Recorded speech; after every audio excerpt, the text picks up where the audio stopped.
Olá, de volta com vocês. Nós vamos falar nessa aula, ou a partir dessa aula, sobre parada e estacionamento e também sobre o uso de luzes e buzina na condução do veículo. Parada e estacionamento. Parar é imobilizar o veículo pelo tempo necessário ao embarque e desembarque de passageiros. Estacionar é a imobilização por tempo superior ao necessário para embarque e desembarque. Eu acredito que vocês puderam observar que existe a diferença entre parar e estacionar. E o que determina se o veículo está parado ou estacionado é o tempo em que ele permanece imobilizado ali naquele local. Vocês viram que na regra diz: parar é imobilizar o veículo apenas pelo tempo necessário ao embarque e desembarque de passageiros, enquanto estacionar é imobilizar o veículo por tempo superior àquele necessário para embarcar ou desembarcar passageiros. Prestem atenção, tem lá uma placa de proibido estacionar, é aquela que tem um corte só, uma tarja vermelha. Você pode imobilizar o veículo ali para fazer um embarque e desembarque de passageiros? Claro que pode. Aquela placa proíbe estacionar. Parar ali, tudo bem. Para embarcar ou desembarcar passageiros, pelo tempo necessário ao embarque e desembarque. Aí o código de trânsito, um aluno me pergunta: que tempo é esse? Quantos minutos? O Código de Trânsito brasileiro não estabelece minutos, não, apenas diz tempo necessário ao embarque e desembarque, o que acaba gerando uma complexidade muito grande, porque um passageiro de uma motocicleta, por exemplo, quanto tempo ele demoraria para embarcar ou desembarcar? 10 segundos, talvez? E um automóvel com 5 pessoas, precisando desembarcar ali também bagagem, 5 minutos talvez fosse suficiente? E um ônibus com 50 passageiros? Entenderam? Então há uma complexidade nisso, portanto, cabe ao agente que está fiscalizando observar se o veículo está imobilizado naquele local com a finalidade de embarcar ou desembarcar passageiro pelo tempo necessário para esse fim. Da mesma forma, não adiantaria a pessoa permanecer dentro do veículo por 10, 15, 20 minutos com o veículo ligado em um local onde é proibido estacionar e imaginar que assim ele estaria apenas parado. Inclusive isso é muito comum no trânsito. Às vezes o agente de trânsito chega e diz para o condutor: olha, não pode ficar imobilizado por esse tempo todo, porque aqui é proibido estacionar. Aí ele vira para o agente e diz assim: mas eu estou dentro do carro, o carro está ligado, estou aqui, se precisar. Aí o agente vai já impacientemente, acaba autuando o condutor porque está desrespeitando uma ordem dele. O fato de você permanecer dentro do veículo não quer dizer que você está parado. O fato do veículo permanecer ligado não quer dizer que você está parado. O que determina se você está parado ou estacionado é o tempo em que o veículo vai ficar imobilizado ali naquele local. Compreenderam? Carga e descarga. A operação de carga e descarga é considerada estacionamento. A operação de carga e descarga, está bem destacado aqui na cor verde, é considerada estacionamento. Mais uma vez, chamando a atenção de vocês pelo seguinte: a operação de embarque e desembarque de passageiros, pessoas, é considerada uma parada. Já a operação de carga e descarga de mercadorias é considerado estacionamento. Observaram? Parada e estacionamento em rodovias. Nas rodovias, os veículos parados ou estacionados devem posicionar-se fora da pista permitida a parada para manobras de mudança de direção. Vejam bem, na rodovia, quer parar, estacionar para descansar, comer alguma coisa, beber? Fora da pista. Acostamento é pista, portanto, no acostamento não pode. Todavia, aqui embaixo no slide, eu deixei a seguinte observação: se for para fazer uma manobra, fazer uma conversão, uma manobra de retorno, aí tudo bem, aí você pode parar no acostamento. Compreenderam? É isso aí. Parada ou estacionamento em rodovia, a regra geral diz que tem que ser fora da pista mesmo, uma estrada vicinal, fora do acostamento, fora da pista, porque acostamento também é pista, tudo bem? E se for para fazer uma manobra, aí a parada é permitida no acostamento. Imobilização de emergência. Em imobilizações de emergência no leito viário, quer dizer, na pista, deve-se providenciar a sinalização conforme regulamentado pelo CONTRAN. Aí que sinalização é essa? Ligar o pisca-alerta do veículo, colocar o triângulo de segurança, de preferência reforçar a sinalização com arbustos, galhos, ramalhetes. É isso mesmo. Se eu não me engano, a resolução 36 do Código de Trânsito Brasileiro é que trata dessa sinalização da via quando o veículo fica imobilizado no leito viário por motivo de força maior. Ou seja, não foi por vontade do condutor. O veículo deu um defeito, ou aconteceu um acidente, alguma coisa aconteceu e esse veículo precisa ficar ali no leito viário. Não tem como retirá-lo imediatamente. Lógico que você vai providenciar ali um guincho para poder remover esse veículo, mas de imediato ele não sai do lugar. O que você vai fazer? Providenciar a sinalização conforme o Conselho Nacional de Trânsito regulamenta, que é ligar o pisca-alerta do veículo, colocar o triângulo de segurança numa distância mínima de 30 metros, correto? Mínima de 30 metros, prestar atenção. É lógico que isso aí existe uma escala de distância em razão do tipo de via, do trânsito e da velocidade. A gente vai ver melhor lá na parte de primeiros socorros, que eu falo com maiores detalhes sobre a sinalização da via em caso de acidentes. Mas, em princípio, a resolução 36, salvo engano, tá? Eu não estou conferindo aqui agora, é de cabeça, ela menciona que no mínimo 30 metros você tem que colocar o triângulo. 30 metros equivale a mais ou menos uns 30 passos largos. E o que eu mais vejo no trânsito, acredito que vocês também, são condutores colocando o triângulo aí a 2, 3 passos do veículo. Não adianta. A ideia é, o triângulo ele tem que ser colocado numa distância em que quem se aproxima vê o triângulo para depois ver o veículo. Se ele vê o veículo e o triângulo juntos, a eficiência da sinalização não foi a esperada, conforme esperado. Concorda? Ele já está vendo o veículo, não há necessidade da sinalização. A sinalização tem essa ideia de avisar sobre a situação à frente. Por isso que tem que ser colocado uma distância de pelo menos 30 metros. Veículos de duas rodas, falando aqui do estacionamento de veículos de duas rodas. Os veículos de duas rodas devem ser estacionados de forma perpendicular à guia da calçada e junto a ela. Ainda olhando aqui na tela, vamos imaginar que essa barra roxa que tem aqui embaixo seja o meio-fio. Se eu chego e estaciono um veículo dessa forma, eu estacionei de forma paralela ao meio-fio. A roda dianteira e a roda traseira estão na mesma distância do meio-fio. Agora, se eu chego, coloco a roda traseira no meio-fio e a roda dianteira em direção ao centro da via, aí eu estacionei de forma perpendicular, também chamada de estacionamento em ângulo. Quando ele está exatamente retinho, igual eu fiz no desenho aqui, chama-se ângulo de 90 graus. É o caso que a gente está vendo aqui na imagem, ângulo de 90 graus. E se ficar inclinado dessa forma, a gente chama de ângulo de 45 graus. Então vocês já devem ter ouvido falar. Estacionamento em 45 graus. É esse, o perpendicular em 45 graus. E o Código de Trânsito não menciona sobre o fato da motocicleta estar com a roda traseira para o lado do meio-fio ou com a roda dianteira.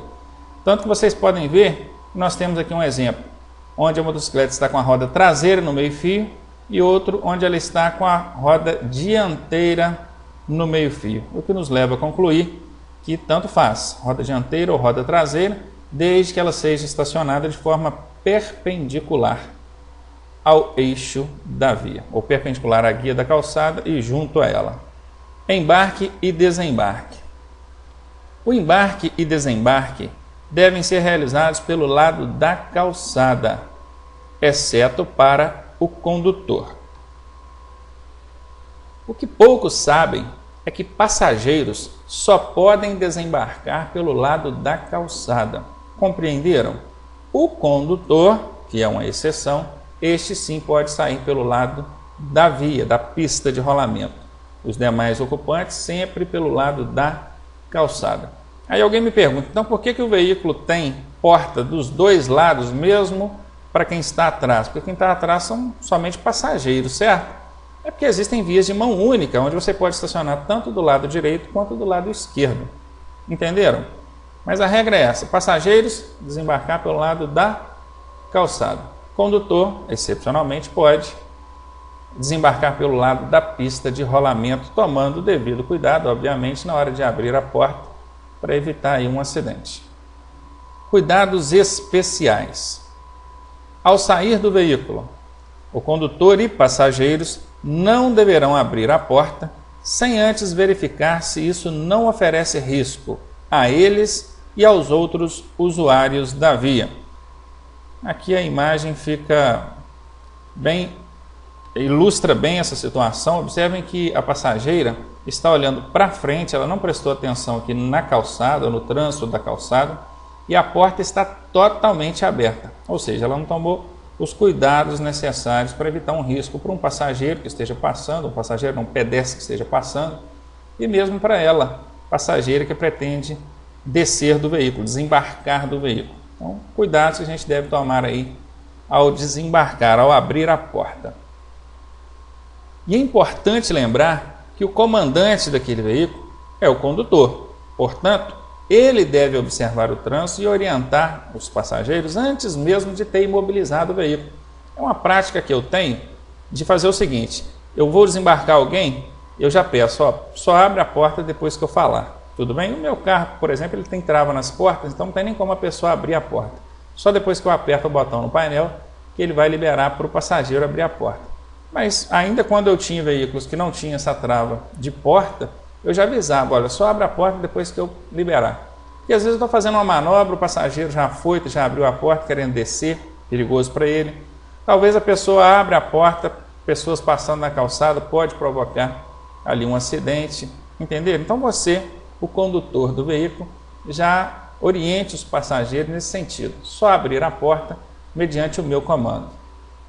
Proibido estacionar. Onde é proibido estacionar? Em frente a rebaixamentos de calçada.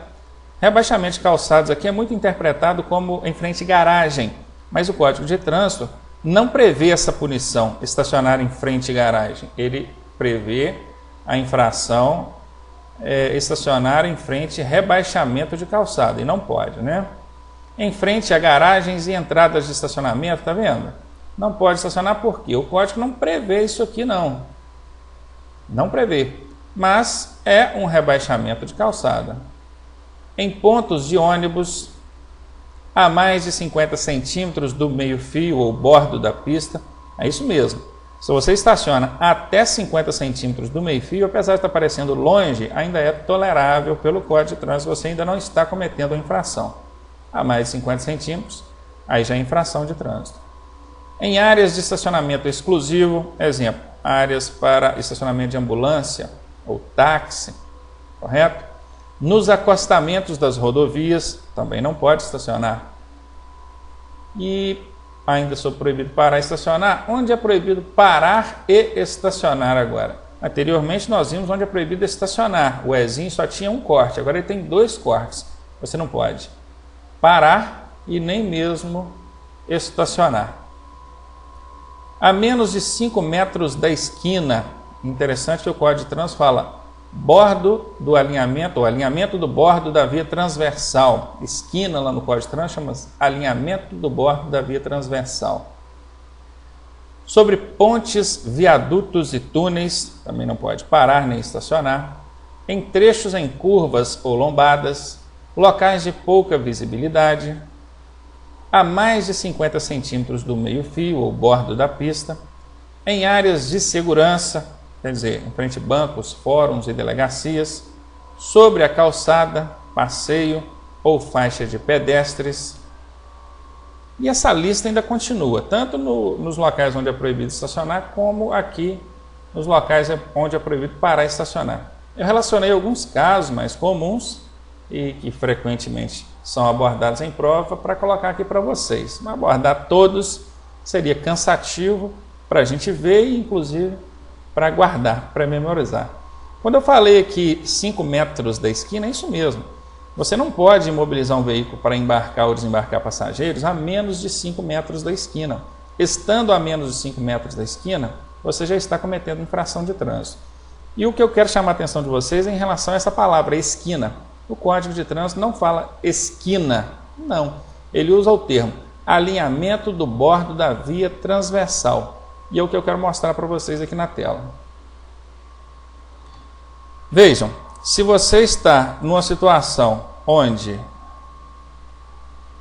as vias são definidas dessa forma, você sabe que aqui, nesse ponto, está a esquina, correto? Você está vendo aqui a esquina da via, então você vai marcar aqui 5 metros e vai respeitar esse espaçamento. Agora imagina se você estiver num lugar onde a esquina é dessa forma. E aí? Onde é que está a esquina? Prestar atenção? Por isso que o código não menciona esquina, e sim alinhamento do bordo da via transversal. Imagina, você está aqui. Cadê a via transversal? A via transversal é essa, correto? Aí diz alinhamento do bordo. Cadê o bordo dessa via transversal? O bordo está aqui, ó. Bordo é o meio-fio. E aqui o outro bordo, meio-fio. O alinhamento do bordo é seguir aqui uma linha imaginária. Então você tem aqui essa linha imaginária demarcando o alinhamento do bordo da via transversal. E é dessa linha imaginária que você vai começar a contar os 5 metros para poder entender se você está dentro da área de parar e estacionar. Compreendido? Ou dentro da área onde é proibido parar e estacionar, né? Claro. E terminamos aí a parte que fala sobre parada e estacionamento. Vamos ver agora sobre o uso de luzes e buzina. A buzina só pode ser utilizada desde que em toques breves e de maneira não sucessiva nas seguintes situações. Então, quando fala toques breves, já deu para imaginar, né? Um toquinho curto, não pode colocar a mão na buzina e ficar.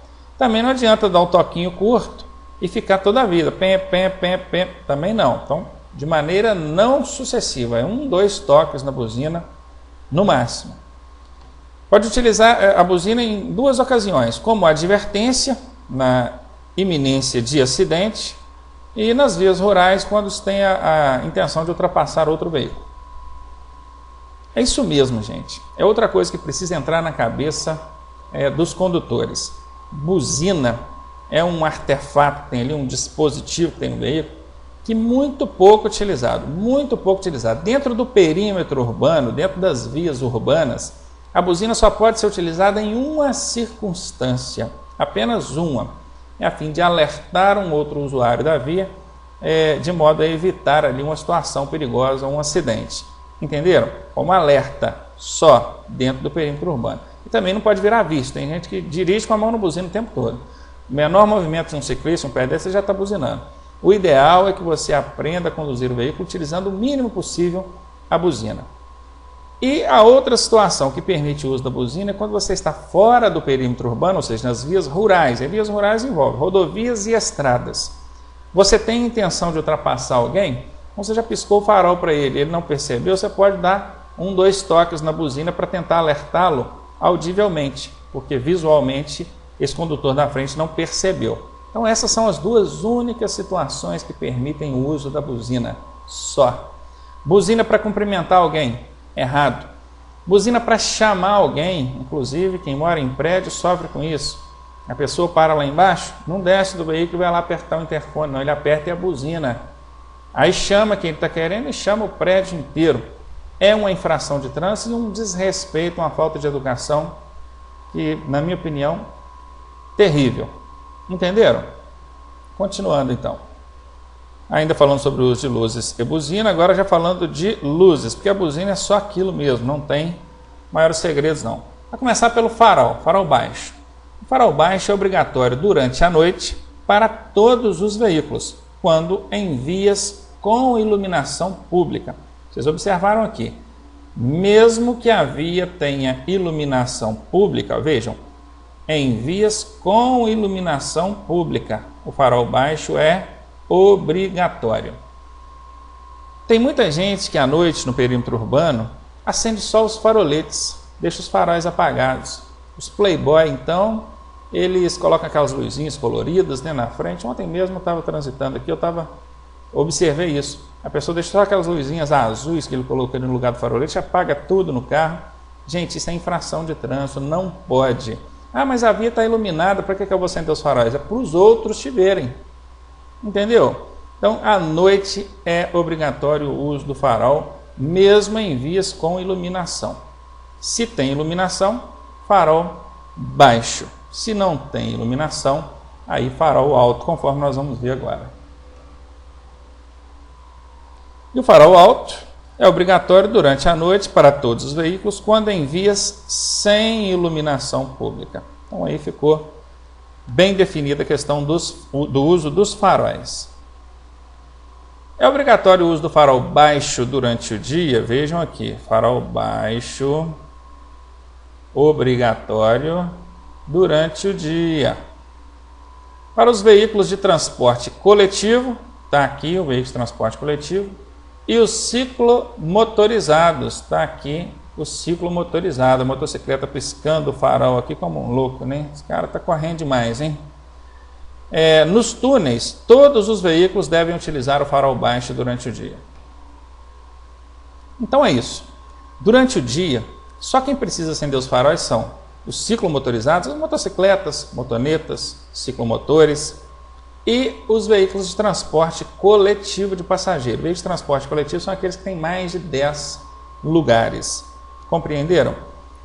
Esses veículos têm que andar com o farol aceso de dia e de noite. Tanto que algumas motocicletas já saem de fábrica sem o botão de liga e desliga do farol.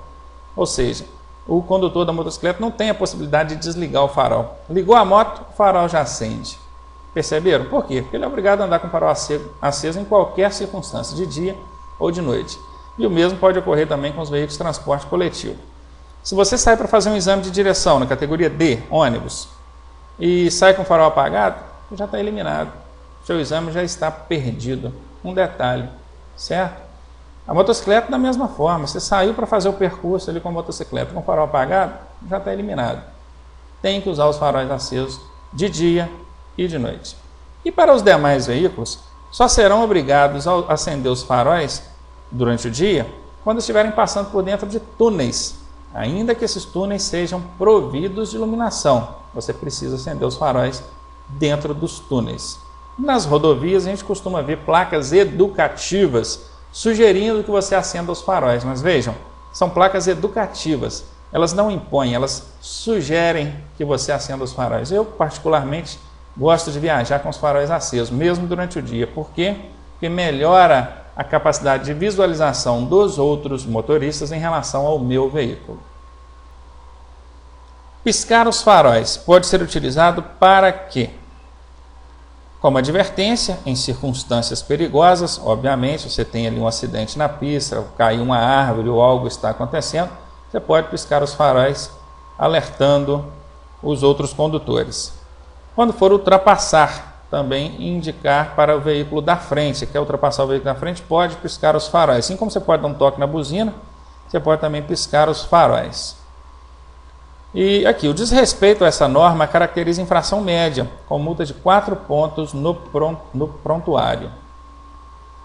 Vocês viram aí em que circunstância que pode utilizar o pisca dos faróis, né? O piscar os faróis de forma intermitente. Como alerta sobre situações perigosas no trânsito e quando se tem a intenção de ultrapassar alguém. Piscar os faróis avisando sobre fiscalização é infração de trânsito, conforme vocês estão vendo aí no destaque em amarelo da página. Luzes de posição, elas devem ser utilizadas quando? Antes de eu explicar quando é que você vai utilizar as luzes de posição, deixa eu explicar primeiro o que são as luzes de posição. Luzes de posição são aquelas luzes que não têm a finalidade de clarear a pista. Elas têm a finalidade apenas de outros condutores perceberem ali a presença do seu veículo, perceberem o tamanho, as dimensões e a posição desse veículo. Por isso que elas são chamadas de luzes de posição. Em veículos de grande porte, essas luzes de posição elas são afixadas em cima, nas laterais do caminhão, do ônibus. Agora, em veículos de pequeno porte, as luzes de posição são os faroletes, aquelas luzinhas fraquinhas que tem ali na frente, não chega nem a ser o farol baixo, é só o farolete mesmo, aquele primeiro estágio ali do o acendedor do farol. E lá atrás as lanternas traseiras, aquelas vermelhas. Então, os faroletes ali na frente e as lanternas traseiras lá atrás fazem ou formam aí o conjunto de luzes de posição do automóvel, nos veículos de grande porte, conforme eu expliquei anteriormente. Então, quando é que elas devem ser utilizadas? Quando dirigir sob chuva forte, cerração ou neblina. À noite, ao embarcar ou desembarcar passageiros. À noite, em operações de carga e descarga de mercadorias. E antes de eu falar aqui do pisca-alerta, vou até voltar aqui para vocês não ficarem olhando. Vamos falar aqui, dirigir sob chuva forte, cerração ou neblina. É isso mesmo. Ainda que você esteja durante o dia, começou a chover muito forte, cerração, neblina, a visibilidade está prejudicada, você é obrigado a acender as luzes de posição. Vejam bem, você não é obrigado a acender os faróis. A direção defensiva até sugere que você acenda os faróis. Eu recomendo que você acenda os faróis. Porque qual é a finalidade ali? Melhorar a capacidade de visualização dos demais motoristas em relação ao seu veículo. Por isso você deve acender as luzes. Você tem que acender, isso é obrigação, é dever, pelo menos as luzes de posição. Isso é obrigação. Dever é o que é previsto pelo Código de Trânsito Brasileiro. Quer acender os faróis? Ótimo, melhor ainda. Mas obrigado somente as luzes de posição. Já aconteceu de cair em prova questões com respostas adversas nesse sentido, mas é onde o candidato ou o aluno tem que prestar atenção no enunciado da pergunta. Se é uma pergunta sobre direção defensiva, pode ter certeza, a resposta é acender os faróis, porque a direção defensiva ela quer sempre o melhor, ela sugere que você acenda os faróis. Agora, se é uma pergunta sobre normas de circulação e voltada para a legislação, a resposta é acender as luzes de posição. Aqui ainda dizendo sobre quando embarcar e desembarcar passageiros, é isso mesmo. À noite, parou o veículo, vai embarcar, desembarcar alguém, desligou o carro, mas não apaga todas as luzes não, deixa pelo menos as luzes de posição acesas, que é para quem está se aproximando perceber que há um movimento ali, uma movimentação ali. E também nas operações de carga e descarga. E para finalizar aqui a nossa aula, essa aula, falando sobre o uso de luzes, vamos falar sobre o pisca-alerta. Tem até o botãozinho aqui que representa o pisca-alerta lá no painel do veículo, né? O pisca-alerta deve ser utilizado quando? Somente em duas situações. Em emergência com o veículo imobilizado e quando a sinalização da via determinar. Isso mesmo. O pisca-alerta só deve ser utilizado nessas duas situações. Está numa situação de emergência com o veículo imobilizado, pode ligar o pisca-alerta. Colocou alguém dentro do carro, está socorrendo, levando ele para o hospital, para o pronto-socorro. Aí liga o pisca-alerta. Está errado. Pisca-alerta é para ser utilizado com o veículo imobilizado. Prestar atenção? E o outro caso é quando a sinalização da via determinar. Se você está transitando por um local onde a sinalização determina, acenda ou ligue o pisca-alerta, aí você não tem que questionar, você vai respeitar a sinalização. Muito bem, com isso a gente finaliza aqui essa parte do nosso curso, do nosso treinamento, essa aula sobre estacionamento, parada e uso de luzes e buzina. E já voltamos na próxima aula falando sobre usuários diversos do trânsito, conforme vocês já podem ver aí no slide. Até daqui a pouco.